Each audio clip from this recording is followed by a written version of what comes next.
আসসালামু আলাইকুম। আশা করি আপনি ভালো আছেন। আজকের এই ভিডিওতে আমি দেখাবো একটা রিয়েল ফাইলের মাধ্যমে একটা সঞ্চয়পত্রের জন্য ই-রিটার্নে ৫ টা ইনপুট দিতে হয়। কোন সেক্টরে যেয়ে আপনি ইনপুটগুলো দিবেন সেটা আমি প্র্যাকটিক্যালি এখানে দেখাবো এবং কোনোগুলোর ক্ষেত্রে ৪ টা ইনপুট যেটা নগদায়নকৃত হয়েছে, ঠিক আছে? তার মানে সেটা কিন্তু আপনার অ্যাসেট হিসেবে আপনার কাছে নাই, ঠিক আছে? এটার জন্য ৪ টা ইনপুট হবে। আর যেগুলোতে নগদায়নকৃত হয় নাই, তার মানে বছরের শেষ দিন ৩০শে জুনও আপনার কাছে আছে, সেগুলোর জন্য মেইনলি ৫ টা ইনপুট হতে পারে। তো চলুন দেখি। তো এখানে দেখবেন যে এই প্রত্যয়নপত্রটা অবশ্যই আপনাকে কালেক্ট করতে হবে। তো প্রত্যয়নপত্রতে রেজিস্ট্রেশন নাম্বারটা লাগে, রেজিস্ট্রেশন নাম্বারটা থাকে, তারপর ইস্যুড ডেট থাকে, তারপর এই সঞ্চয়পত্রের মূল্যমানটা কত সেটা আছে, কতটুকু আপনি প্রফিট বা ইনকাম করেছেন সেটা আছে এবং উৎসেই কত টাকা কর্তন করেছে, ঠিক আছে না? এই ইনফরমেশনগুলোই জাস্ট ইনপুট দিতে হয়। সেটা হলো দেখেন আপনার এখানে কি মুনাফা মানে তারপর মানে আপনার ইনকাম হয়েছে, ঠিক আছে না? ইনকাম হয়েছে এবং আপনি যদি এই অর্থ বছরে যদি বিনিয়োগ করেন তাহলে এটা কি আপনার একটা বিনিয়োগ হয়েছে। সঞ্চয়পত্র আমরা জানি যে বিনিয়োগের একটা খাত। তো তার মানে একটা হলো ইনকাম হলে আপনি ইনকামে ইনপুট দিলেন।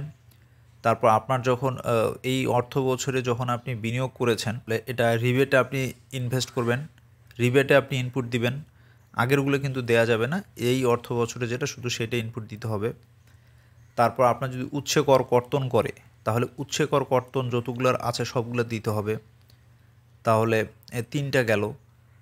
আবার যেটার আবার কর কর্তন থাকবে না সেটার কিন্তু মুনাফা থাকবে না, সেটার জন্য কিন্তু ইনপুট আবার ৫টা হবে না।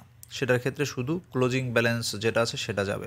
সো বুঝতে হবে আপনাকে সর্বোচ্চ একটা সঞ্চয়পত্রের ৫টা ইনপুট হতে পারে। আর একটা হলো কি আমরা এক্সপেন্ডিচারে যে কর কর্তনটা করেছি সেখানে আমরা দিব করের পরিমাণ যেটা উৎসে করেছে।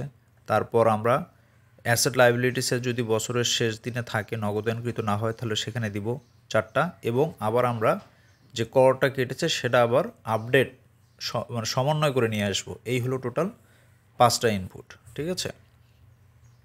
তাহলে আমরা যাই, আমরা যদি ই-রিটার্নে চলে যাই তাহলে আমরা তো জানি এটা একটা ফিনান্সিয়াল অ্যাসেটের পার্ট।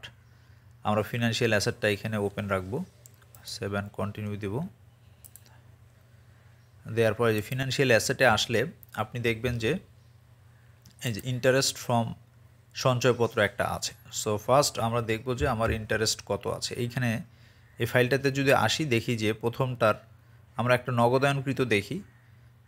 সাপোজ এই ফাইলটাতেই আমি দেখি, ঠিক আছে? এটা ২ লক্ষ টাকার একটা সঞ্চয়পত্র। এইটার যদি আমি ইনপুট দেই, এই যে এইটার ইনপুট দেওয়া আছে, এখানে রেজিস্ট্রেশন নাম্বার যেটা লাগে সেটা আছে। আমরা তো এখানে অবশ্যই সিলেক্ট করব হলো যে ইন্টারেস্ট ফ্রম সঞ্চয়পত্র আদার দ্যান পেনশনার, এটা সিলেক্ট করে নিয়ে এসে এখানে রেজিস্ট্রেশন নাম্বার, ইস্যু ডেট, দেখেন ভ্যালু, কত প্রফিট পেয়েছে, কত টাকা টিডিএস কেটেছে, ঠিক আছে? এটুকু পর্যন্ত কিন্তু আপনি এই যে এখানেই যা আছে সেটাই আমরা দিলাম। এরপর দেখেন এখানে মন্তব্য আছে কি নগদায়নকৃত, ঠিক আছে? এই নগদায়নকৃত এখানে এসে আমি কি করলাম, এই যে ইনক্যাশড, এটা একটা নতুন জিনিস অ্যাড করছে তারা, ইনক্যাশড। সো এইটা অ্যাড করাতে কি হয়েছে, আপনার এই যে এখানে যখন টিক চিহ্ন দিবেন তখন যে যে জায়গাগুলোতে আপনি ইম্পোর্ট করতে চান সেখানে ইম্পোর্ট হবে, বা যেগুলোতে ইম্পোর্ট করা উচিত না সেগুলোতে হবে না। সো এটা একটা সুবিধা হয়েছে, ঠিক আছে? ইনক্যাশমেন্ট মিনস এটা অলরেডি নগদায়ন হয়েছে। তাহলে এটার আমরা একটা ইনপুট দিলাম। আর একটা নগদায়ন হয় নাই এর একটা যদি ইনপুট দেই, সাপোজ এই যে নিচেরটা, ওকে, এর ইন্টারেস্ট আছে হলো ৩১,৫৬০, আর এর আপনার টিডিএস কেটেছে ৩১৫৬ টাকা, ওকে, এবং এটা ইনক্যাশড হয় নাই। সো এইভাবে ইনপুট আমরা দিলাম দুই ক্যাটাগরির দিয়ে আমরা 7 কন্টিনিউ দিলাম। সো যেহেতু আমার এখানে ইন্টারেস্ট ছিল এই জন্য আমি এখানে ইনপুট দিয়েছি। এর আগে একটা যে জিরো দেখলাম সেটার কিন্তু ইনপুট এখানে হবে না, কেননা এখানে কোনো ইন্টারেস্ট ছিল না, এই জন্য আমরা ওইটা বাদ দিয়ে দিলাম, ঠিক আছে?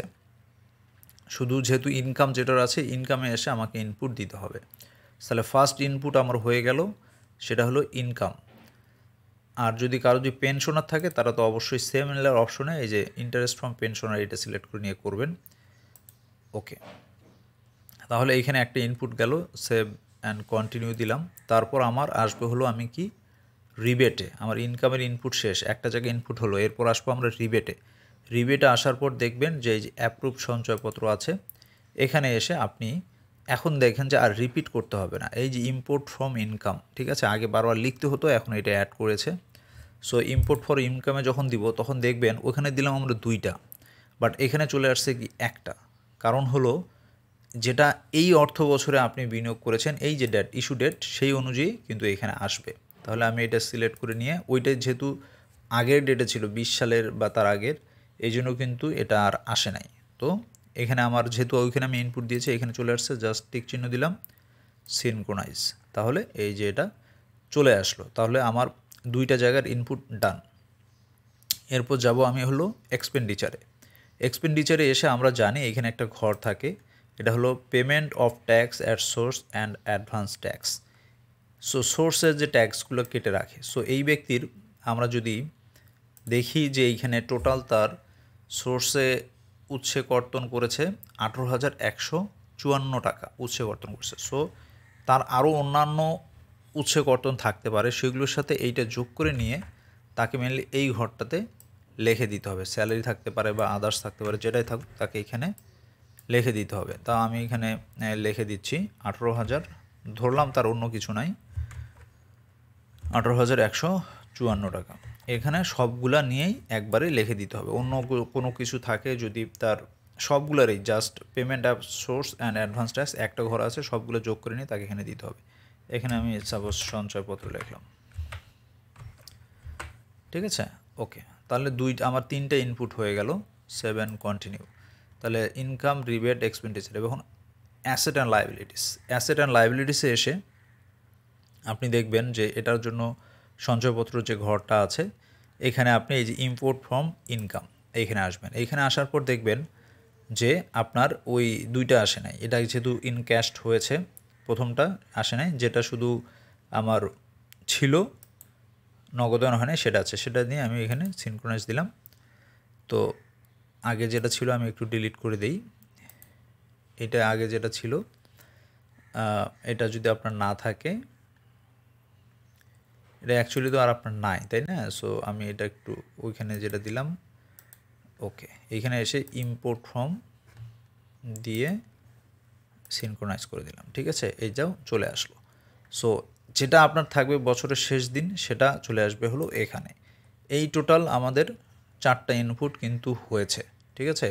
কিন্তু যেটা নগদায়ন হয়েছে সেই ক্ষেত্রে একটা কম হয়, সেটা হলো যে এখানে কিন্তু চলে আসলো না, এই ঘরটাতে ইনপুট হলো না, ঠিক আছে। তার মানে তাদের নগদায়নকৃত হলে 4টা ইনপুট হবে। আর যদি ইনকাম সহ যদি এই বছর অর্থ বছরে যদি বিনিয়োগ হয় এবং ইনকাম থাকে, তাহলে দেখা যাবে যে, এবং নগদায়নকৃত না হয় তাহলে 5টা ইনপুট হবে। সো আমরা 4টা ইনপুট পর্যন্ত দেখলাম। তারপর ট্যাক্স অ্যান্ড পেমেন্টে আসব। এখানে এসে আমরা এই যে আপডেট, যেহেতু সোর্স ট্যাক্স যেটা কাটে সেটার জন্য আপডেট ট্যাক্স পেমেন্ট স্ট্যাটাস এখানে আসতে হয়।